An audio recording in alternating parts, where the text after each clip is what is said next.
This is Valley of Tears from MMP Games BCS Combat Series. This video is very quick. We've made another error in the game. Now this has affected the Golan front, but to be quite honest, I'm going to leave it. We can't really backtrack.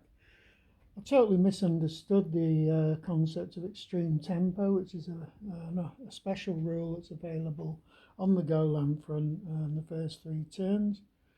I was doing it that only a unit that threw for a second activation could actually then do an extreme tempo activation as well immediately following it. That's not the way it works. Basically what happens with extreme tempo is once the Israelis have completed all their activations on the front and the Syrians still have activations, when you would normally take your activation turn,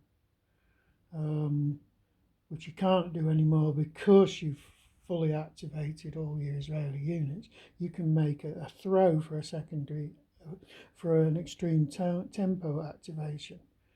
Extreme tempo activation works in the same way as a second activation does. You've got to roll against this number on the actual HQ. You can select whatever HQ you want to make the extreme tempo thing, and if they get it, they've got the ability to activate up to 4 units. Now, there's a slight difference between the 210th Division and the 36th, and the fact that 36th is able to recover an armoured step as well, but only activate 3 units. Now, I did sort of throw for a second activation on day 2,